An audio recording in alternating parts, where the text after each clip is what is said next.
Olá, olá, estamos no ar. Estamos no ar com Economia Fácil. Boa noite, boa noite. Estamos agora com Economia Fácil, versão estendida, de- para a Web Rádio Censura Livre. Eu sou Almir Cesar Filho. Queria agradecer a vocês pela audiência, né, entrando em sincronia aí com a transmissão pelo site, também pelos nossos aplicativos e os aplicativos de rádio online. Queria agradecer a vocês pela audiência, pedir para quem estiver nos acompanhando pela live no Facebook, dar um alô, ver se está tudo ok. Então, confirma aí se o áudio tá bom. Eu não estou no estúdio da Web Rádio Censura Livre, nem na redação da nota, eu estou num cantinho aqui tentando encontrar o melhor espaço para gravar, né? Estou aqui onde eu estou passando a quarentena, né? Com a família, né? Com até os animais de estimação aqui embaixo. Então, aqui, minha cachorrinha. Então, eu queria agradecer. Sou Almir Cesar Filho e começo a Economia Fácil versão estendida aqui pela Web Rádio Censura Livre. O programa de hoje vamos falar sobre a PEC do orçamento de guerra ou como financiar as ações, né? Os gastos públicos com o combate à pandemia, como também a tentativa de preservar a economia, o emprego e a renda das pessoas. Então, o tema de hoje é esse.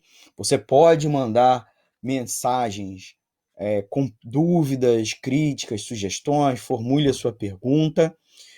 O WhatsApp aqui da emissora é o 21, código de área, 998336490. Vou repetir, 21 998336490. Eu estou fazendo a live aqui direto da minha residência. Eu peço desculpa pelos problemas técnicos. Queria agradecer ao Antônio de Pádua Figueiredo, que está administrando aí as carrapetas, está indo em contingência ainda ao estúdio da Web Rádio, e inclusive por isso a gente vai fazer um programa mais curto. Vai ser um programa, vamos tentar fazer um programa menor, né? Hoje é 16 de abril de 2020, nós já estamos aí há mais de 3 semanas da política de isolamento social, pelo menos dos decretos aqui no estado do Rio de Janeiro, onde fica a base da Web Rádio e da agência de notícias alternativa, a Nota. E queria agradecer ao Antônio de Pádua, enfaticamente isso, e pedir para vocês também um agradecimento a ele, porque ele é parte aqui do programa, parte integrante do programa, ajudando com as perguntas, né, com as dúvidas, com a interação aqui com os nossos ouvintes, tá? Então, agradecer a vocês e vamos ao tema do programa de hoje. O tema do programa de hoje é importante. Já há algumas semanas há uma intensa polêmica sobre como agir no ponto de vista econômico diante da pandemia da Covid-19. Né? Ela envolve gastos extras não previstos no orçamento, seja dos municípios, dos estados e, é claro, da União. Né? Então, diante disso, da onde retirar o dinheiro? Dinheiro, inclusive, diretamente para o combate, né? Hospitais de campanha, barreiras sanitárias, um conjunto de ações de saúde pública diretamente, né? Pagamento dos profissionais de saúde, testes, né? EPIs, então tudo isso tem que ser levado em consideração. Mas também tem um conjunto de ações no plano econômico, socorro a empresas, ao auxílio financeiro a trabalhadores, especialmente os trabalhadores que são trabalhadores autônomos e nessas semanas não estão podendo ir trabalhar e, consequentemente, não obter renda. Também ajudar os trabalhadores empregados cujas empresas estão se sentindo propensas a demitir ou a suspender o salário deles, como também as micro e pequenas empresas e até mesmo setores das grandes empresas que estão afetadas. Então, isso envolve um gasto público e é preciso, ainda mais no momento de paralisação da economia, aonde tirar esses recursos, né? É também legal gastar de forma diferente do que previsto no orçamento. As regras orçamentárias, né, o marco legal orçamentário foi cancelado, foi substituído. O que fazer? E aí tinha uma série também de ações de socorro que estavam dependendo de obtenção de recursos. Da onde tirar esses recursos? Então foram semanas de polêmica. O governo, no dia 16 de março, chegou a fazer uma série de anúncios. Eles não foram se concretizando com projetos de lei, né? O Congresso Nacional teve que se virar, inclusive, com aquele socorro, né, que foi apelidado de Corona Voucher, né? Aquela bolsa que vai ser de R$ 600, que vai ser depositado aos trabalhadores que tiveram perda na sua renda, ou os trabalhadores mais pobres, que eles estão lá se cadastrando, brigando com a internet, brigando com a Receita Federal pela questão da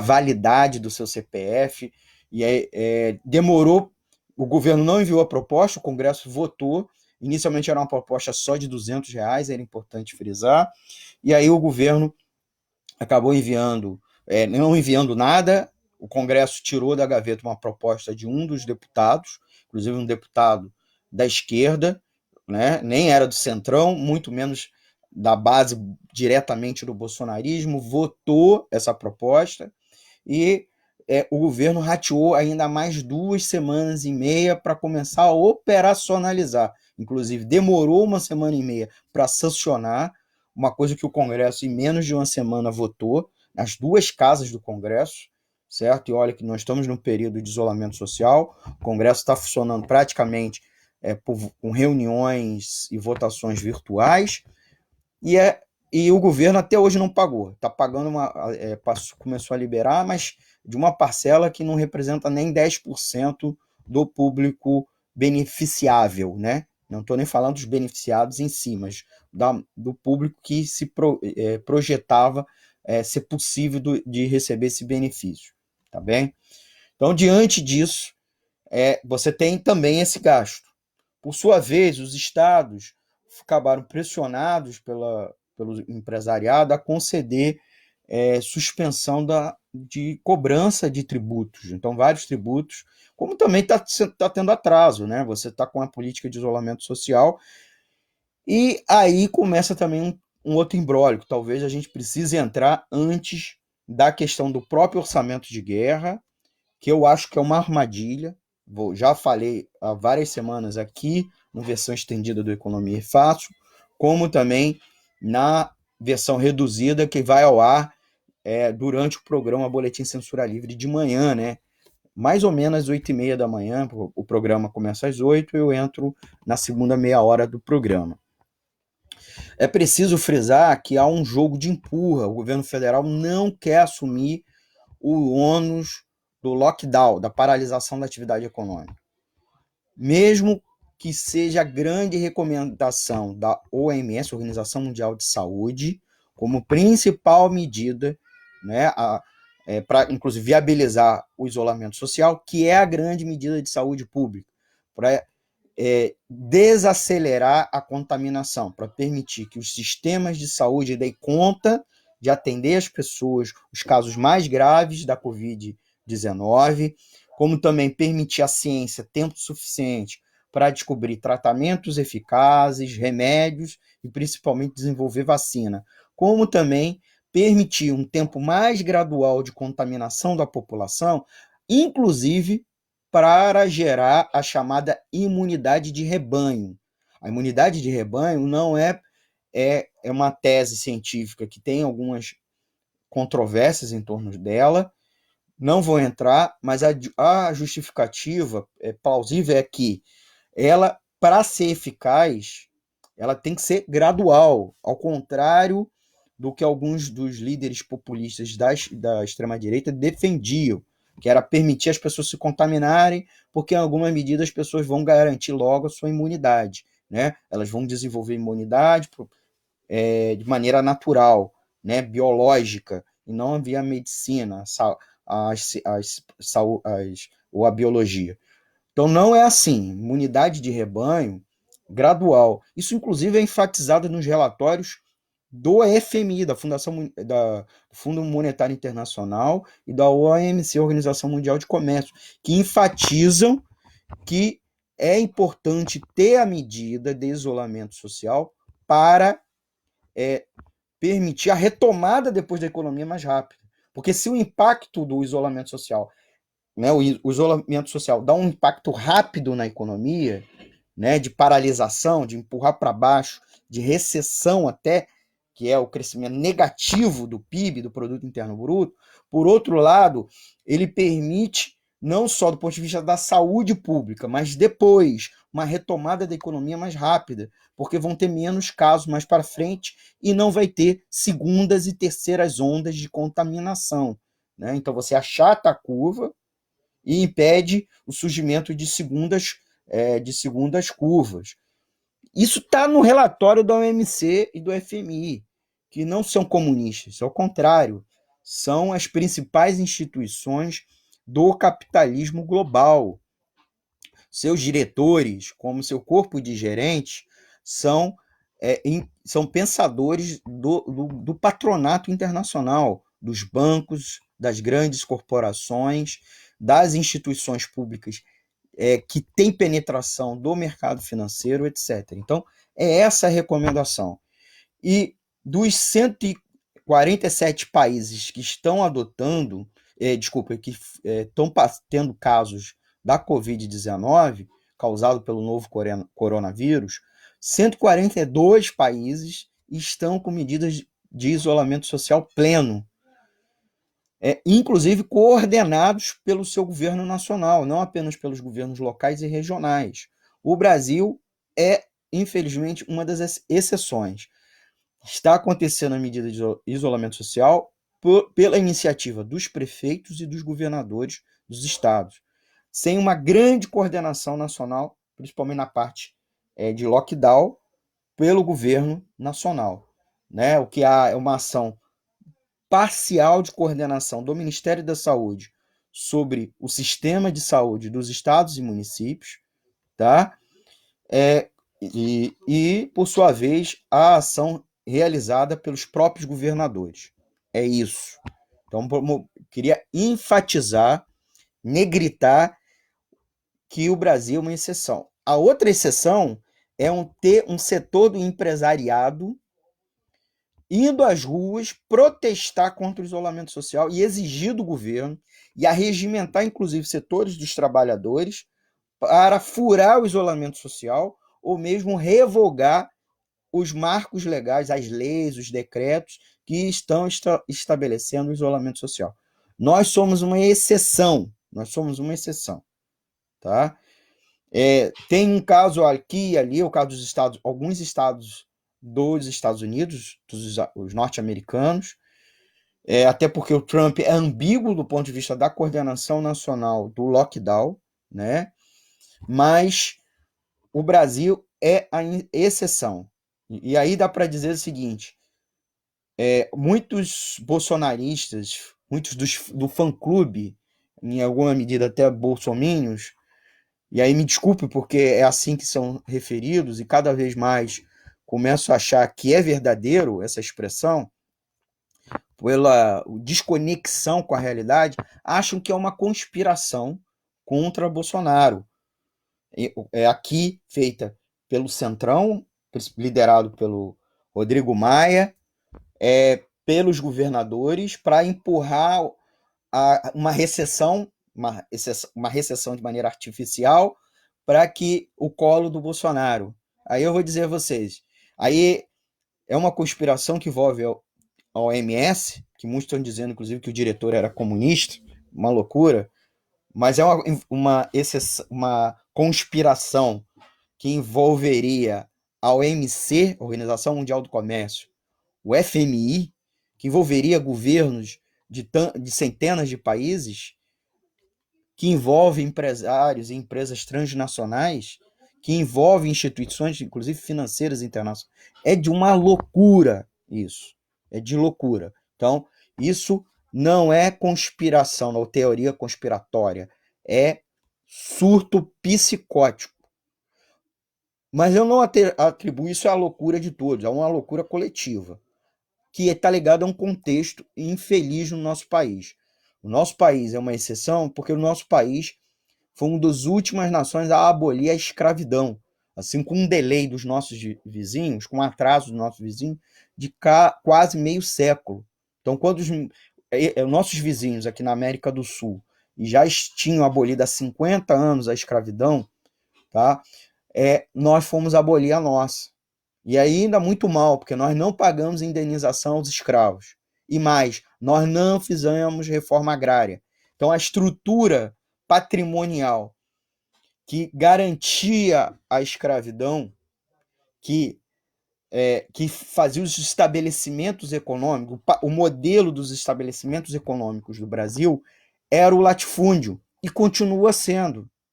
Então, e ele apenas se transformou nos latifúndios urbanos, nos latifúndios industriais, né? E aí, inclusive, que explica como nós tratamos muito mal a agricultura familiar, né, o campesinato e as micro e pequenas empresas. Porque nós não fizemos a reforma agrária. Das 20 maiores economias do mundo, só o Brasil e a Arábia Saudita, que é uma ditadura teocrática, uma monarquia absolutista, num país que só tem deserto, predominantemente de deserto, e que 80% da riqueza daquele país é a produção de petróleo. E das 10 maiores economias do mundo, só o Brasil não fez reforma agrária. Então, países que são tidos como símbolo do liberalismo, da liberdade econômica, fizeram reforma agrária, como os Estados Unidos, Coreia do Sul, Japão. Os Estados Unidos, inclusive, quando aboliu a escravidão, pagou indenização aos seus escravos, né? Estabeleceu algum tipo de política compensatória naquele momento, e ainda hoje, durante muitos anos, até hoje, tem política de cotas como um mecanismo compensatório, reparatório. Podemos discutir se isso é eficaz, se é racismo ou não, etc. Mas tem uma tentativa de ter política reparatória. Eu queria frisar isso, porque é um contrassenso, e falar essa situação me causa muita causa espécie, né, como diriam os juristas, né? Então, para entrar e até colocar minha posição política nesse sentido com esse debate, tá certo? Com relação ao orçamento de guerra, propriamente dito, hoje nós tivemos duas notícias, né? Hoje, quinta-feira, 16 de abril, o dia que eu estou fazendo essa live com vocês, muitos podem estar assistindo depois, salva no Facebook ou no YouTube, no canal do Economia Fácil, vai lá, se inscreve, clica o sininho para nos acompanhar. Vocês também podem estar ouvindo a reprise aqui pela Web Rádio Censura Livre, www.clwebradio.com. Mas hoje nós tivemos duas notícias que são relevantes aqui para o programa de hoje. O primeiro é a própria votação no Senado em primeiro turno, aprovação em primeiro turno, depois de votação em 2 turnos na Câmara dos Deputados, da PEC do Orçamento de Guerra. E olha que eu ainda nem entrei nisso, eu já vou entrar. Mas agora, no final da tarde, começo da noite, tivemos a demissão do ministro da Saúde, Henrique Mandetta, em uma substituição por um outro médico que já deu amplos sinais de defesa do fim do isolamento social horizontal. Lembrando que é o único tipo de isolamento social defendido pelas instituições de saúde, tá bom? Isolamento vertical, isso é uma invencionice desses setores que não querem paralisação da atividade econômica nesse momento. E não querem porque tem a margem, não querem reduzir sua margem de lucro.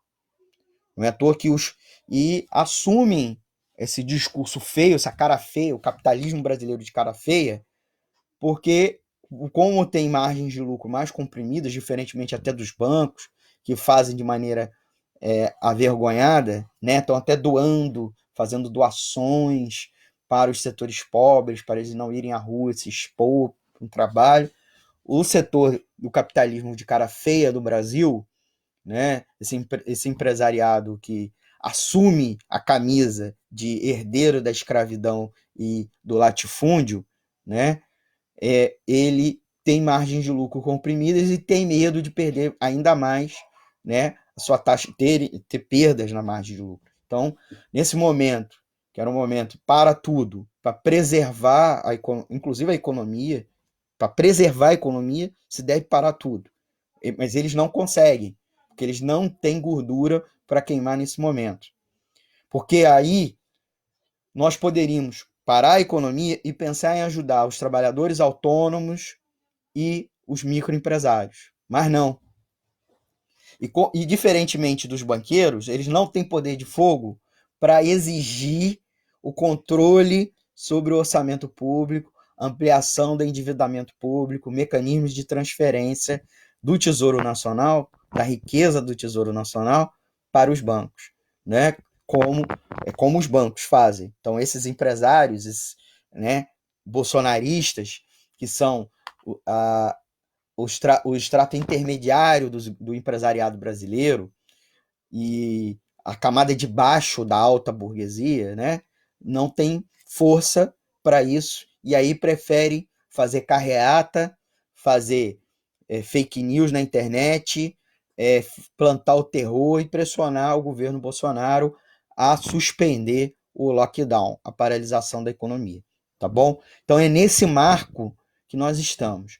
Por sua vez, a equipe econômica controlada por banqueiros, a preocupação deles é garantir o rigor fiscal a qualquer custo. Eles estão preocupados com o endividamento dos estados, porque de uma coisa é certa, eles querem manter a dívida pública do jeito que está, para que não haja risco dos estados buscarem a suspensão do pagamento, porque é uma dívida que se perde o controle, está muito grande, acima da capacidade de solvência, a capacidade de pagamento dos estados e municípios. Então, eles querem seguir recebendo. Isso numa situação que os estados e municípios não têm grana pela queda da arrecadação e pelo excesso de gasto, deveria ser, no mínimo, suspenso o pagamento da dívida pública. No mínimo. Está sem condições de pagar até mesmo o servidor, se prioriza o servidor, os gastos com saúde, a ajuda assistencial às famílias e os pequenos negócios, e aí você, no mínimo, suspende ou negocia com os bancos. Peraí, vamos parar um pouco.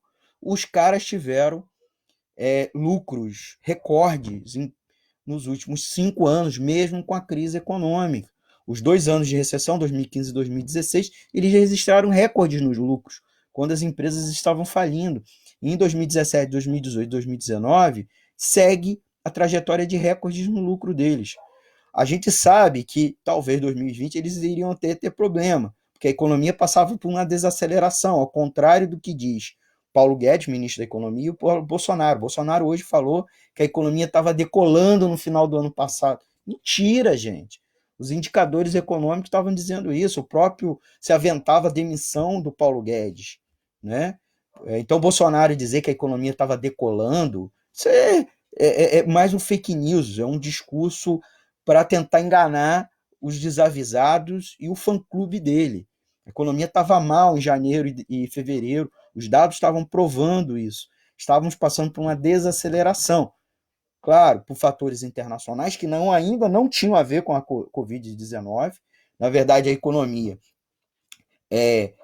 passou agora por um duplo impacto, então passava por uma desaceleração econômica, todo mundo já previa um começo de uma nova crise, né, depois de 11, 12 anos daquela crise de 2008, a economia, tudo bem, não se recuperou, né, ao longo desses mais de 10 anos, mas esse ano havia a previsão de uma nova crise, e de repente veio o impacto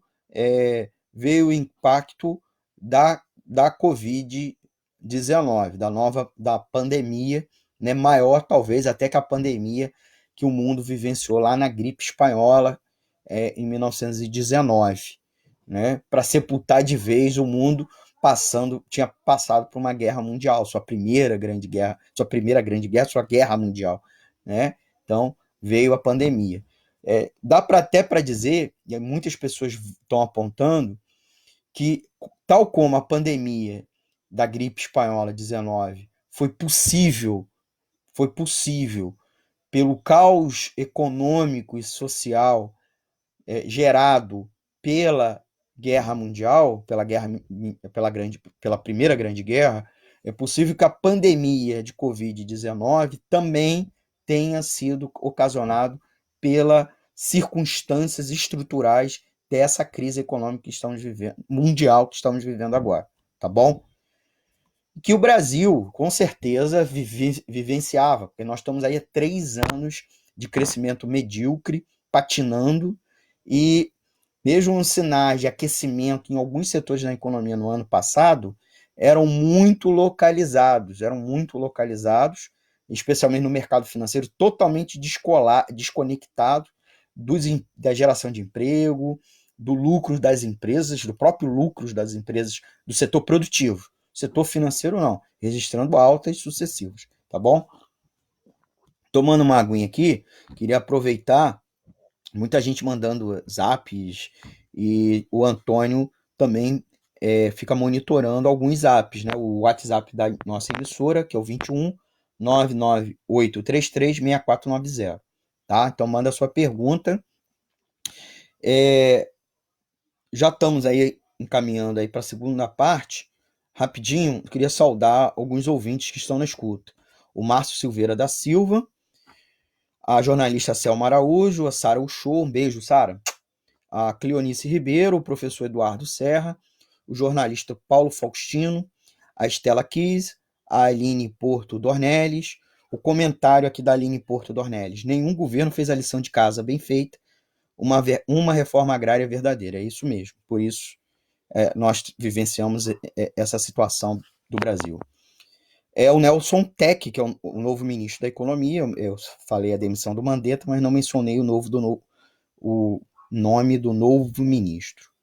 Também está na escuta o Oswaldo Werneck, o Cristiano Silva Tavares, o Antônio Sebastião Luiz, o José Carlos Lima, o perfil Roberto Verônica, né, o Roberto Barra Verônica, a Rosa Rebelo e a enfermeira Iolando Franquilino. Eu queria dizer logo, entrar na questão da PEC do orçamento de guerra, e aí eu nem prometi encerrar cedo hoje. Ai, Antônio, pedi desculpa, que eu me empolguei nos preâmbulos, nas introduções e acabei não entrando no tema. E eu estou sendo pressionado constantemente por vários ouvintes nem sobre orçamento de guerra, mas sobre o que fazer para arrecadar. Tem uma questão, vamos lá, o orçamento de guerra, que eu já comentei em outros quadros, aí eu não vou entrar nos detalhes, mas dizer que hoje, inclusive de manhã, expliquei que houve uma pressão por parte da equipe econômica, uma pressão esquisita, mas que a gente entendeu depois o porquê no início. No início era esquisito porque eles diziam que não tinha marco jurídico para fazer um orçamento emergencial para as ações de combate à Covid-19, ter recursos disponíveis. Então era preciso um marco jurídico, porque tinha a lei de responsabilidade fiscal e tinha a regra de ouro da Constituição. O que é a regra de ouro na Constituição?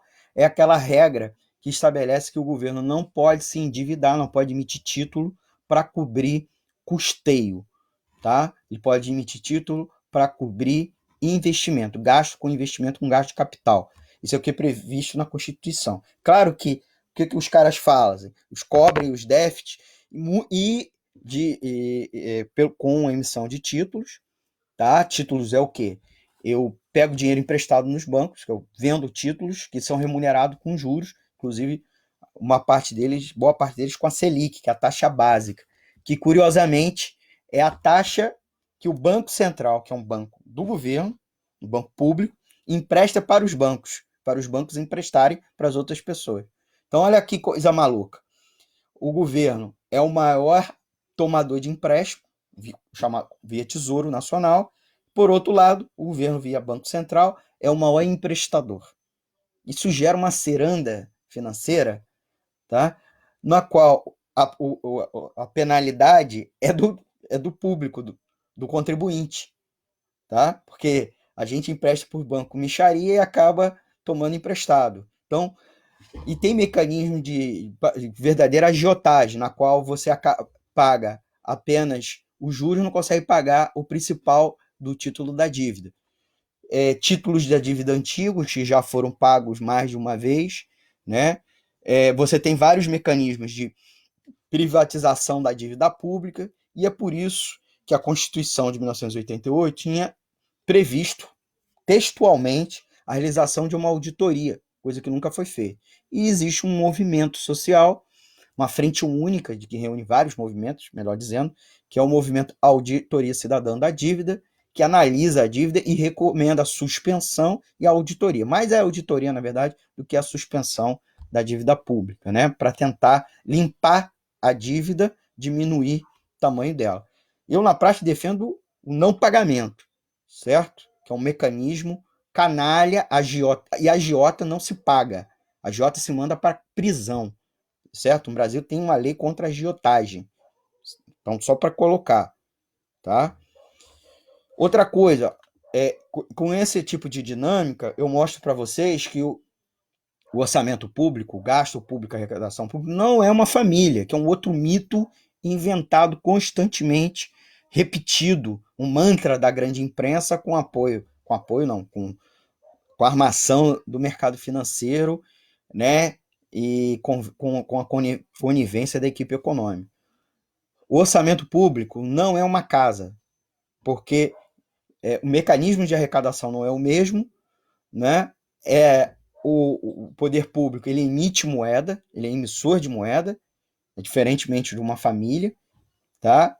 E ainda tem os mecanismos de crédito, como eu mencionei, inclusive os de crédito, Banco Central e Tesouro Nacional, além do próprio.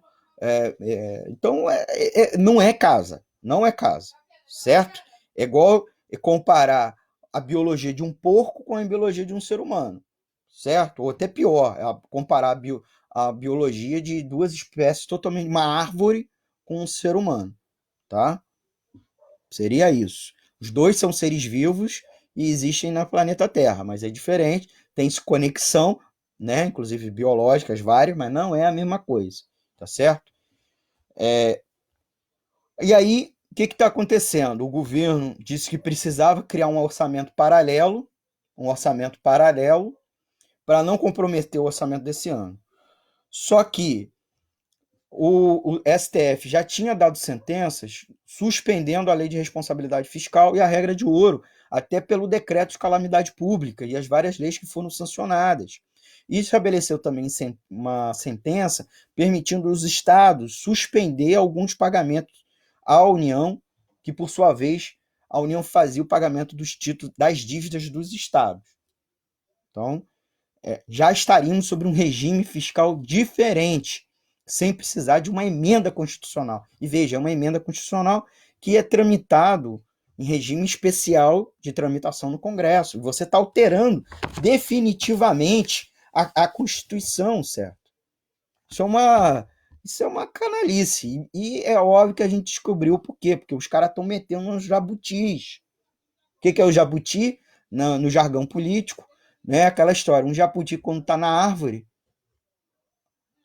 ou teve enchente, ou alguém botou ele lá, o bichinho lá, porque o jabuti não sabe subir em árvore. Então, tem uns contrabando, né?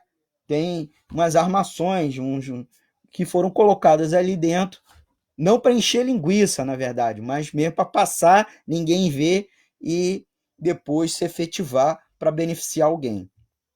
Uma delas é a compra de títulos. O Banco Central passa a comprar títulos podres dos bancos, títulos privados, títulos esses que foram nem adquiridos agora no meio da crise, do colapso financeiro, que não tem colapso financeiro, então, mas se tivesse, né? As empresas pegaram dinheiro emprestado para manter seus funcionários, para pagar seus fornecedores, pagar impostos, etc. Aí não conseguiram pagar seus empréstimos.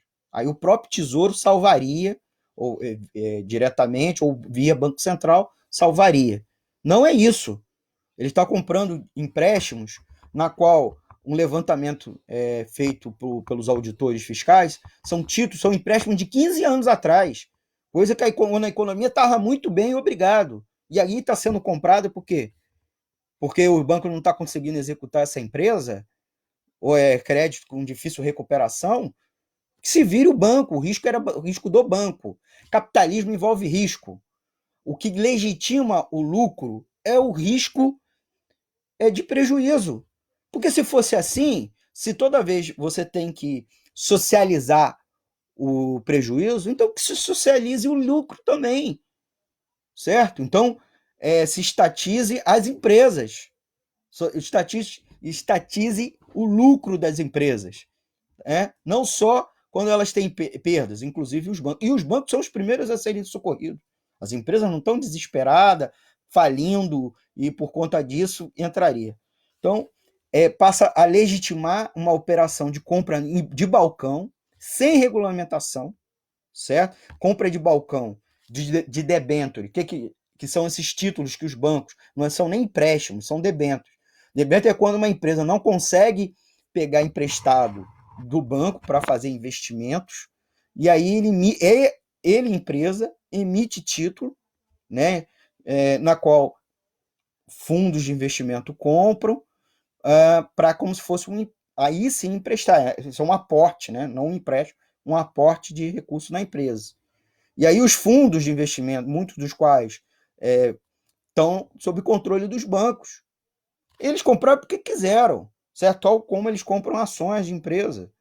Então, não tem razão para esse tipo de operação. E é uma operação de risco. E não teve regra para compra. E pior, os caras ainda colocaram uma lei que não imputava responsabilidade para os diretores e gerentes do Banco Central. Eles poderiam comprar sem responsabilidade, sem ter penalidade, sem risco de ter penalidade por fazer uma operação que geraria prejuízo ao Banco Central e, por sua vez, ao Tesouro. Isso é outro absurdo. Governo de uma equipe econômica canalha, que a gente tem que substituir essa cúpula da equipe econômica imediatamente. E a melhor forma é tirando o Bolsonaro. A melhor, não, a única forma, porque ele blinda Paulo Guedes, Roberto Campos Neto, né, o Monsueto de Almeida, ele blinda a equipe econômica. Né? O Paulo Guedes era o posto Ipiranga dele, né? Onde faz tudo de economia com ele, não é comigo. Né? O Bolsonaro enfatizava, inclusive, isso. E aí, os caras estão metendo 600 bilhões diretamente nos bancos, num total 1,4 trilhões, porque a sobra de caixa também dos bancos, que é quando nas operações diárias do banco, né, entre entradas e saídas, eles botam o que sobra de caixa deles no Banco Central e ainda são remunerados com isso. Aí agora eles passaram a utilizar esse recurso, que é um recurso deles, de certa maneira, mas era remunerado. Então, com a promessa que eles vão emprestar. Só que está acontecendo o seguinte, né? As empresas estão tendo empréstimos negados nesse momento. Então, a consequência é um processo de empossamento do crédito, né? De empossamento da liquidez. Tem liquidez, tem recurso, mas não está sendo emprestado. Não é uma falta de liquidez. Então, o que tinha que se fazer era uma regra obrigando os bancos a emprestarem. Não eles receberem cada vez mais recursos, né? Supostamente com mais recursos eles vão emprestar. Eles não vão. Eles vão pegar esse recurso e aplicar em títulos da dívida ou eles vão segurar, né, esse recurso no próprio caixa deles. Então é outro absurdo. Então o PEC de orçamento de guerra, né, um orçamento de guerra, até um jargão bonito para dizer que nós estamos numa guerra, vamos enfrentar, estamos todos juntos coisa nenhuma. Os ricos estão ganhando mais do que nunca e os pobres estão se dando mal, estão pagando pela crise, que essa é a lógica. Caiu a margem de lucro dos ricos, os ricos procuram um Estado para salvar eles e o Estado vai lá e procura sacrificar os trabalhadores, mesmo que para um ou outro trabalhador ele ainda dê até uma esmolinha, e está se prendendo para dar esmolinha, porque os R$ 600 nada é de sair, e os estados estão desesperados com os custos. E aí o Bolsonaro, no fundo, quer culpar os governadores, transferir os governadores a culpa pela recessão que vai vir, com certeza, depois do fim do lockdown. Na verdade, o lockdown é para prevenir uma recessão ainda pior. É isso. Países que adotaram durante epidemias a política de isolamento social são países, regiões, inclusive, não só o país inteiro, às vezes é só a região que está passando por uma epidemia, são países que conseguem sair com mais eficiência, com melhores condições, né, e se recuperar. Rapidinho dizer o seguinte, né, diante desse contexto, como o governo deveria agir? O governo, ao contrário, está propondo mais endividamento. Os estados pediram 80 bilhões de reais à União. Aí o que a União, aqui que a União disse, vou emitir título, mas só vou fazer isso depois do orçamento de guerra ser aprovado, o que não precisava, como eu disse. Mas eles querem com emissão de título, que você depois vai remunerar os bancos com juros. Com juros. E não precisava fazer isso. Não precisa fazer isso. Então, essa é uma. Você poderia fazer um imposto sobre grandes fortunas, tá? Selecionar isso, um imposto emergencial. A Constituição garante, e nunca foi feito até hoje, e o Brasil, um dos países das maiores economias do mundo, que não tem imposto, um dos poucos que não tem imposto sobre grande fortuna, ou um imposto de renda progressivo com alíquota para rendas altíssimas e patrimônio altíssimo, certo? Nós não temos nem IPVA para lancha, jet ski, iate, jatinho e helicóptero. Nós temos IPVA para o seu Fusca, a moto que você trabalha como entregador, ou o Gol que você usa para o Uber, você paga IPVA. Mas o dono do iate, da lancha, do transatlântico, não paga IPVA. Então é isso que é o Brasil. Tá certo? O cara paga o ITR, que é o imposto sobre rural, imposto. O cara tem uma fazenda gigantesca e paga um ITR que é uma mixaria. É essa a situação do Brasil, na qual a minha alíquota de imposto de renda é a mesma do dono da Ambev. A alíquota percentual, eu pago a mesma coisa que o dono da Ambev. E ele ainda consegue, com subterfúgios contábeis, pagar ainda menos imposto que eu, pessoa física. É isso que é o absurdo do sistema tributário brasileiro, e a gente poderia resolver agora o imposto emergencial. Nós poderíamos, como eu já disse, suspender o pagamento da dívida pública. Agora, nós podíamos ainda emitir moeda, e essa tem sido uma grande polêmica, inclusive o ex-ministro da Fazenda de Temer e ex-presidente do Banco Central, né, Henrique Meirelles, ex-presidente do Banco de Boston, falando sobre emissão de moeda, que é o quê? O Banco Central cobrir todos os gastos do Tesouro Nacional, os gastos excedentes do Tesouro Nacional, simplesmente emitindo moeda. O que é possível macroeconomicamente, do ponto de vista da ciência econômica, certo? Por que é possível? E isso vai gerar inflação. Mentira, não vai gerar inflação nenhuma. Muito pelo contrário, a preocupação hoje no Brasil é deflação, porque se nós tivermos uma recessão, nós vamos ter aí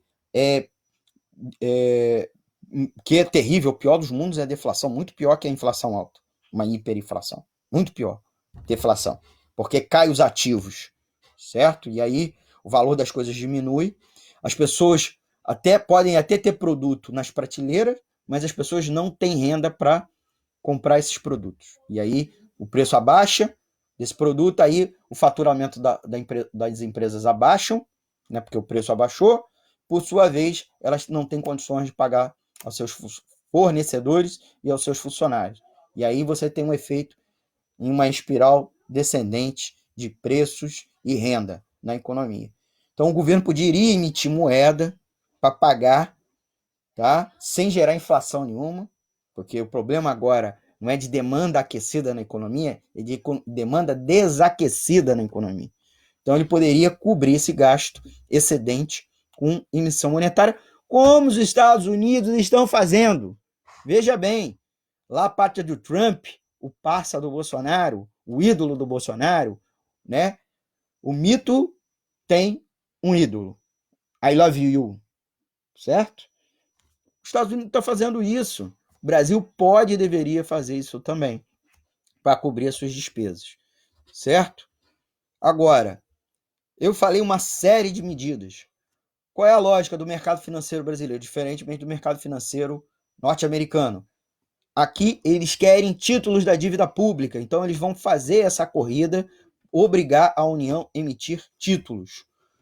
E depois, mais à frente, impedir que os estados, né, criar mecanismos obrigando os estados a pagar, ou impedir que eles atrasem pagamento. E é isso que estava metido lá, um trambolho dentro da PEC, e inclusive os estados brigaram, conseguiram alterar, e aí na Câmara dos Deputados, nos 2 turnos, votou um substitutivo, por sua vez chegou no Senado, um novo substitutivo. Não é a proposta original, a PEC do orçamento de guerra. Mesmo assim, o texto é uma porcaria do ponto de vista dos trabalhadores e das trabalhadoras, certo? Mas a proposta do governo original ainda era pior. É que agora, né, pelo menos contempla uma reivindicação dos governadores. E os governadores, me desculpe, eu não vou defender nenhum, estão fazendo a medida de isolamento social porque eles sabem o tamanho do problema que eles vão ter que lidar, que é o problema lá de Guayaquil, no Equador, é o problema de cadáver em casa, ou mesmo da Itália, da Espanha e vários estados dos Estados Unidos. Colapso do sistema de saúde, as pessoas morrerem em casa, né? Nem mais no hospital, o hospital não tem nem condições de atender mais as pessoas, mortos pela rua, sendo corpos jogados pela rua, porque as famílias não querem se contaminar. Então jogam os seus parentes, certo? Cemitérios esgotados, tá? Então os governadores sabem o tamanho, como dizem aqui no interior do Rio de Janeiro, o tamanho da pemba. Então você empurra o problema, na verdade você não empurra, você tenta resolver o problema.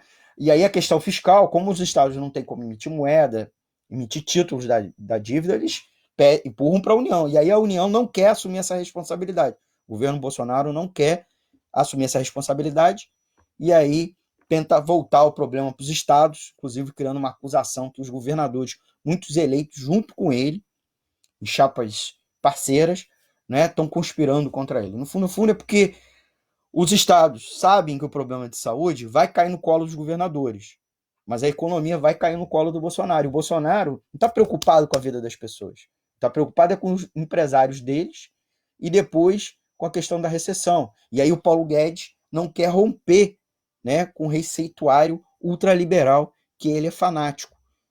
Embora esse receituário ultraliberal, no fundo, o beneficie, ele como ultrabanqueiro. Roberto Campos Neto, presidente do Banco Central, também é ultrabanqueiro. E é um dos filhotes da ditadura, né? Paulo Guedes é um dos filhotes da ditadura chilena, que foi lá, participou do governo Pinochet, e o Roberto Campos Neto é filho do Roberto Campos, foi ministro, né, do planejamento da ditadura militar. Né? Aí tem aquele papo furado, né? A ditadura, os generais morreram pobres. Mas você vai ver os filhos dos generais e netos dos generais como que ficaram no final da ditadura, tá bom?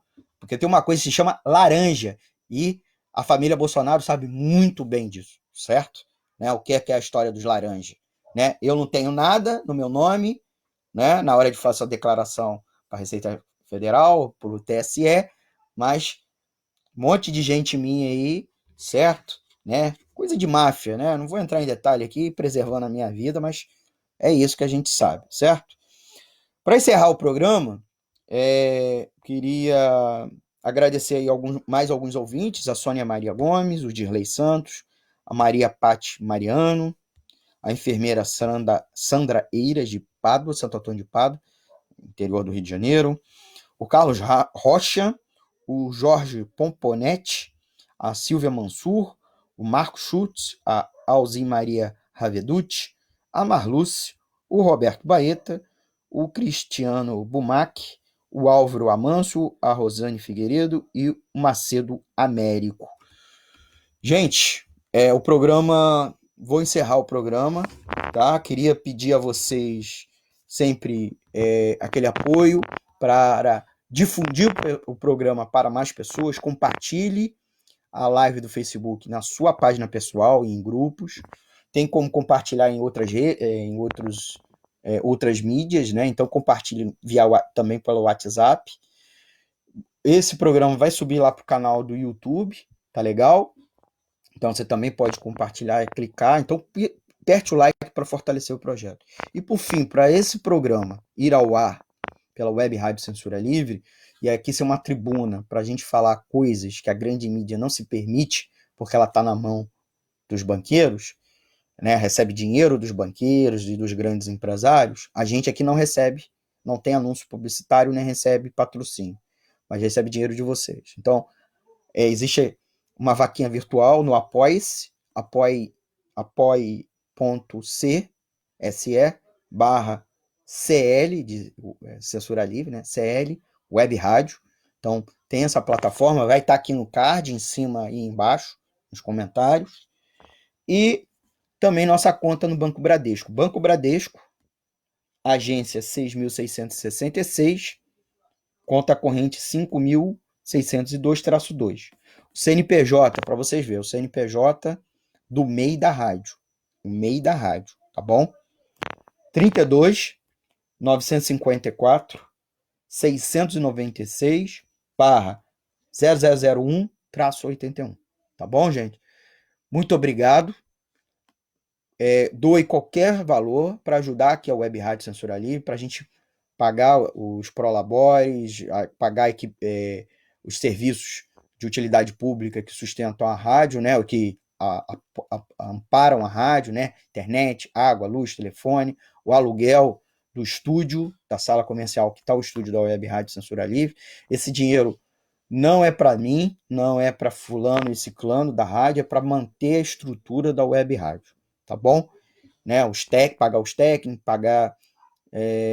e participe da Web Rádio Censura Livre, entre em contato conosco e se ofereça. Dúvidas, críticas, sugestões, WhatsApp, né? Não é número de telefone, tá bom? Manda um recado que a gente até entra em contato com você por telefone. O número é 21 99833 6490.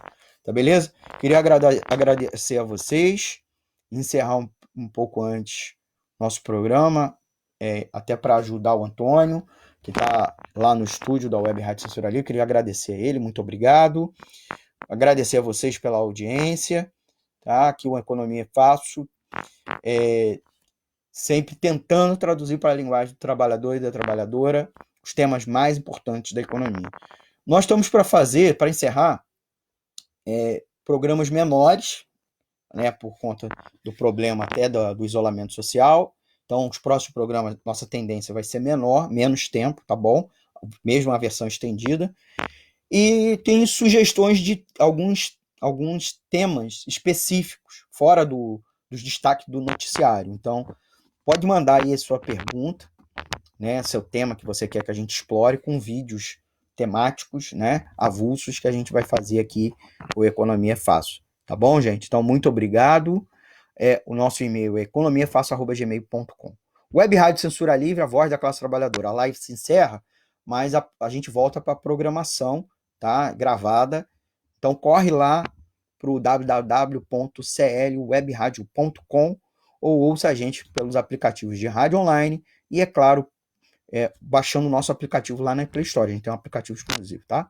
Web Rádio Censura Livre, a voz da classe trabalhadora. Muito obrigado, gente. Muito obrigado, Antônio de Pádua Figueiredo. Tá bom? Deixa eu ver se um último... Tamo junto. Tchau, tchau, gente.